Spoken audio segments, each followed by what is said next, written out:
Hello and welcome into this week's second ARCA Menard Series Rewind Show. I'm Garth Allen. This is Racing News Now. We already talked about New Smyrna a few days ago. Now let's talk about the first ARCA Menard Series race of the season for the main ARCA Menard Series, the Lucas Oil 200 from the Daytona International Speedway. We came into this race, at least me personally, my expectations weren't super high. They haven't been super high for a few years.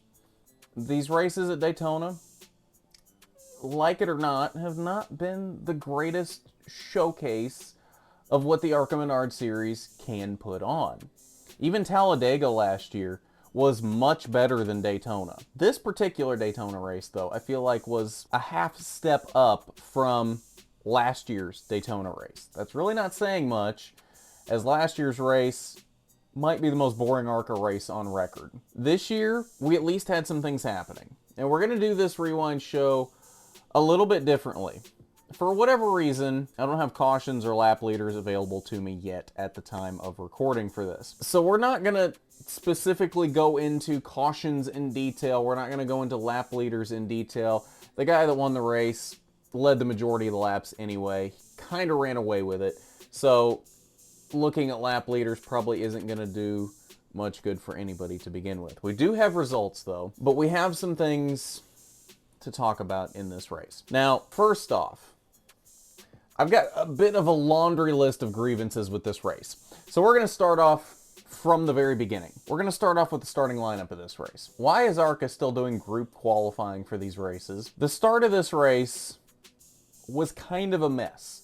We had cars that shouldn't have been anywhere near the front starting near the front, and cars that should have been near the front not starting near the front because they weren't in a good group in qualifying. And if you haven't seen what group qualifying in ARCA looks like, it doesn't look like group qualifying from F1. It doesn't look like what group qualifying was when the Cup Series was doing group qualifying. What ARCA does is they'll send 5, 6, 7 cars out at a time in groups, and I think they've got a time limit. They'll end up usually running 3 or 4 laps. Obviously, whatever your fastest time is from that group is the time you post for qualifying. So if you go out with a fast group, if you're a fast track car or one of these cars that really isn't usually contending for a win, but you go out with a fast group and your car is at least fast enough to keep up with the draft, you're going to get a much faster lap than what you normally would have. But say you're a Venturini car, in the case of Tony Breidinger, that goes out with a group of cars that is not as fast. So you have nobody to draft with. So you're not going to put up as good of a lap as your teammates did that were all 3 in the same group and even had a couple other cars that were contenders with them as well. So you've got cars near the front that shouldn't be near the front. You've got cars in the back that shouldn't be in the back. These cars that are in the front that shouldn't be in the front are holding up these cars in the back that shouldn't be in the back. These cars in the back are trying to make ridiculous moves to get around these slower cars. We're breaking up the field on lap 2. We've got a 4-car, 5-car, whatever it was, breakaway already on like lap 2 or 3. And it's just a mess early on. There's no reason that this should have been a mess. We should have had the fast cars starting in the front and the slow cars starting in the back, like qualifying is supposed to work. Why ARCA still does group qualifying like this at big tracks is beyond me, because it just makes for a mess in the opening laps. And if we hadn't had a caution before the break, most of these fast cars that started in the back would not have had any way of actually catching up to the leaders and doing anything, making up any real positions, because they're stuck back here trying to pass all these slow cars that for some reason qualified in front of them. That's my first grievance with this race. Second, let's talk about the caution in the mid portion of the race. I believe it was like 30 laps to go. I don't have much to say on this, but when Jason Kitzmiller got turned off the nose of Nick Sanchez going down the backstretch, TV didn't show a real great replay on this. I'm not going to sit here and say who you should blame for this wreck, because I'm not even sure who's at fault for this wreck. Kitzmiller could have turned himself across Nick Sanchez's nose. Nick Sanchez could have turned Jason Kitzmiller with a bad move. I don't know. The TV replay was not the greatest. I can't tell. And obviously I wasn't there, so I don't know. I'm not going to say who should have the blame for this wreck. That wreck is not what we're going to talk about with this caution, though.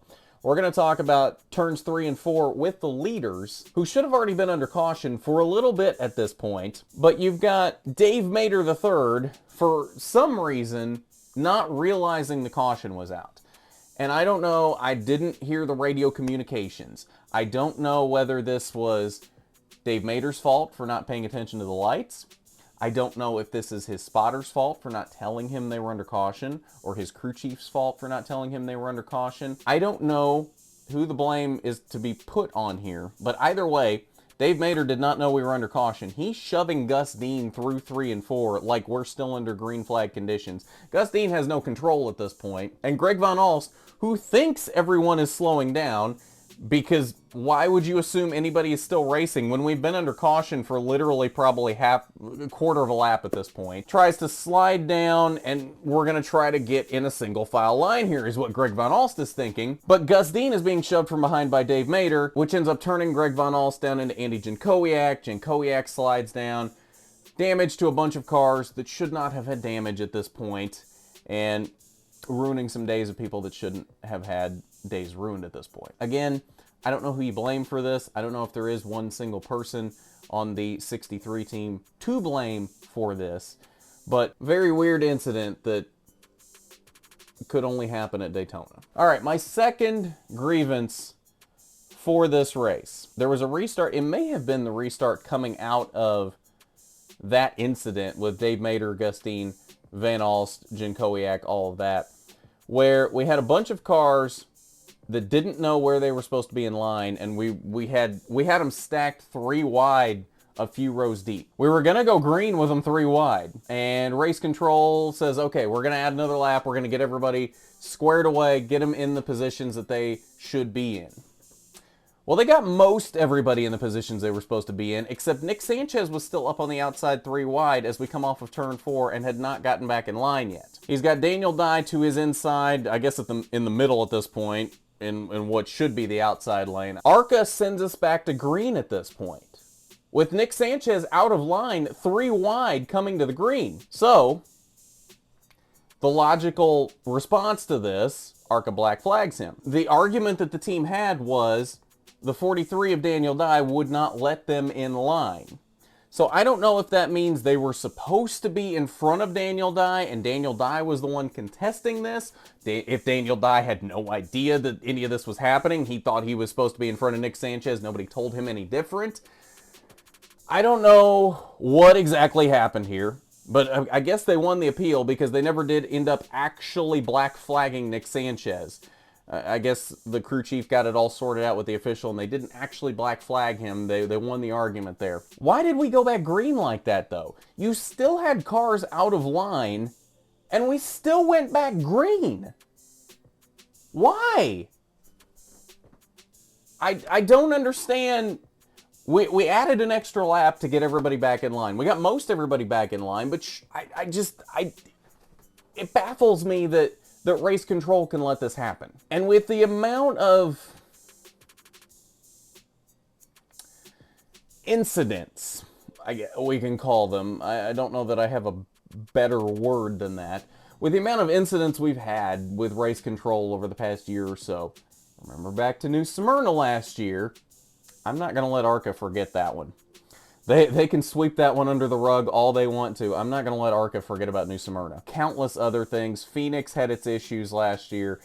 There were other races with issues last year. New Smyrna was the biggest, most blatant one. Race control has had its issues over the past year or so in letting the races play out how they should play out and getting things corrected that should be correct. I'm here to tell you right now, I'm calling out race control. Race control has got to get its act together. ARCA has been embarrassing itself over the past year or so. It's not every race. Believe me, it's not every race. Race control has had some good calls here and there. But it seems like every time we turn a corner, race control is having issues. We've got to get this cleaned up. This is not a good look for ARCA to I can give them a mulligan here or there to miss a call here or there, especially if it's a minor miss. But to have this happen again and again and again over a less than a year period, we got to get this cleaned up, y'all. There is no reason for this to continue to be happening. This is not a good look for ARCA. ARCA, I know some of you at ARCA are watching this right now. Clean up race control. I'm tired of this. I'm tired of seeing things that shouldn't be that hard to fix and things that shouldn't be the issues that they are continue to be happening with this series. I've said this over and over and over and over again. I love the ARCA Menard series. The ARCA Menard series is my favorite level of the NASCAR ladder. Has been for a long time now. This series is fantastic when it's at its best. It seems like, though, more often than not lately, it is not at its best. And a lot of times, that seems to be coming down to calls that race control is making, or not making, or making way later than they should have been making them. You gotta get race control cleaned up, ARCA. You just got to. You get race control cleaned up, and that solves a lot of the problems we have right now. Speaking of problems, let's talk about one-lap shootouts, because that's my other big issue with this race. The response that we've gotten from ARCA in the past, for those that may not be familiar on the history of these one-lap shootouts, one-lap shootouts were implemented after the 2018 ARCA Daytona race, because that race went, I'm not even sure how many overtimes. They kept crashing and kept crashing and kept crashing. And the teams came to ARCA and said, we can't afford to keep doing this. Please do something. So this was ARCA's response. Overtime is now one attempt, and it is a one-lap shootout.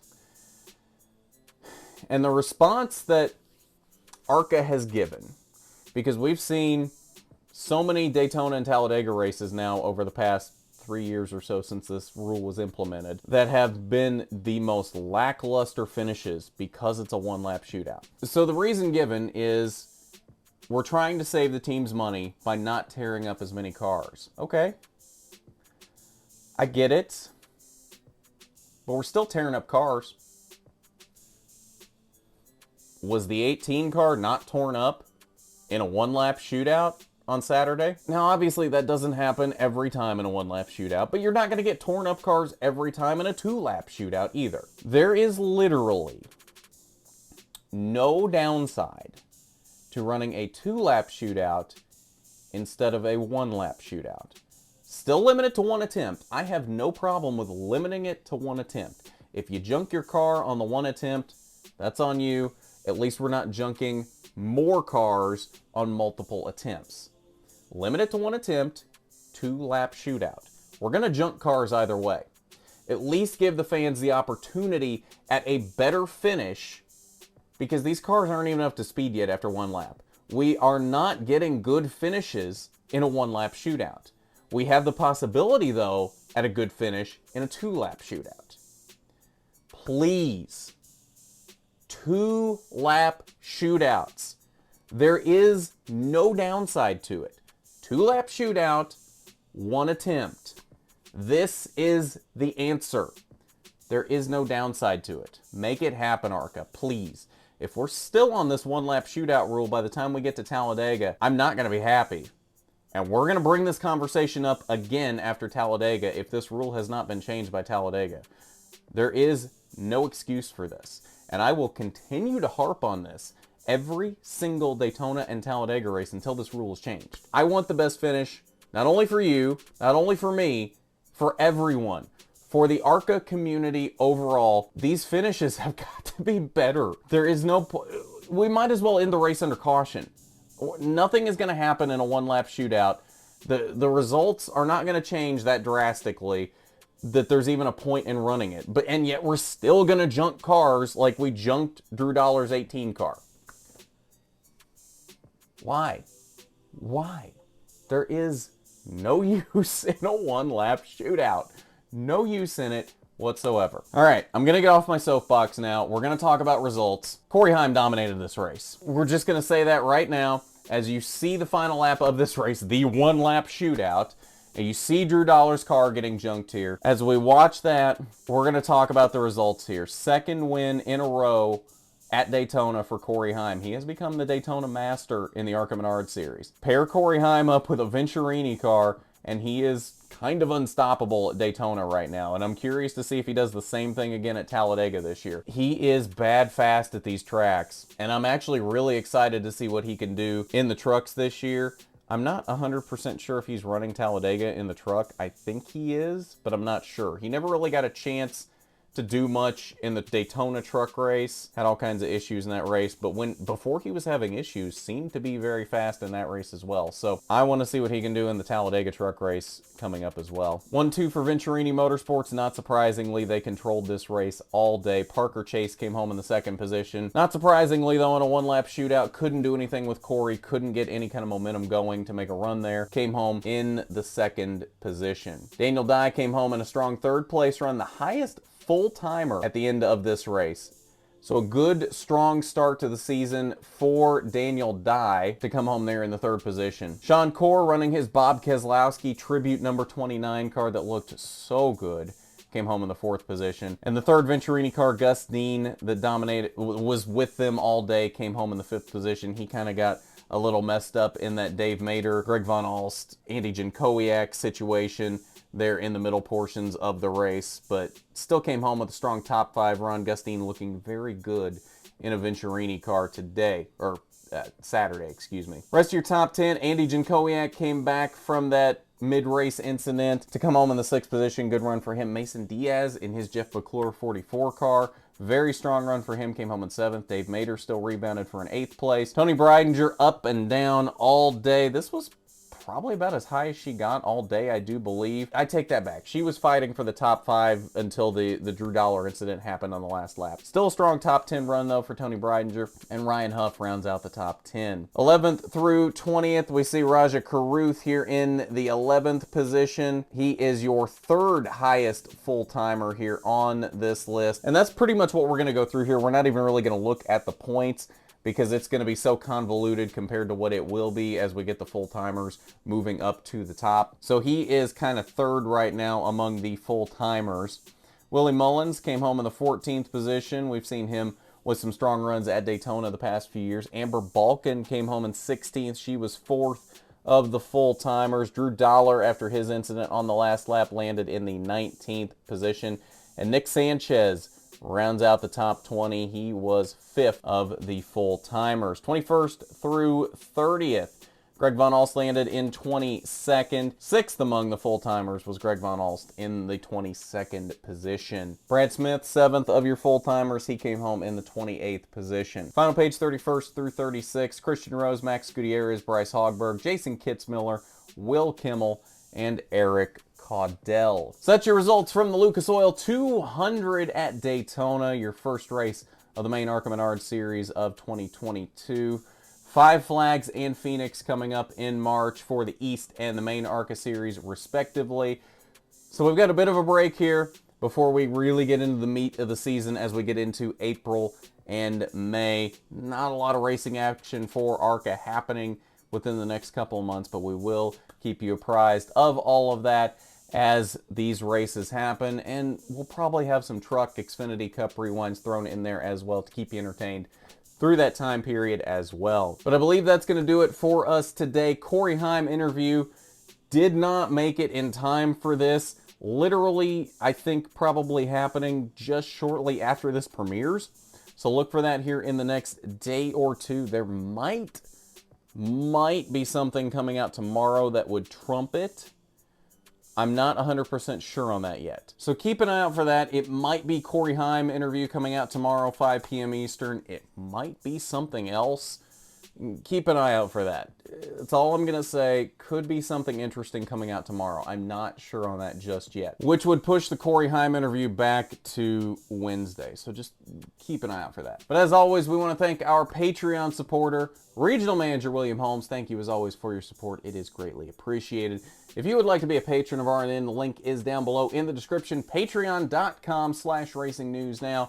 Not required by any means, but definitely appreciated when you want to support RNN in that way. But I believe that's going to do it for this ARCA Rewind show, the first for the main ARCA Menard series for 2022. So at that, as always, I'm Garth Allen for Racing News Now.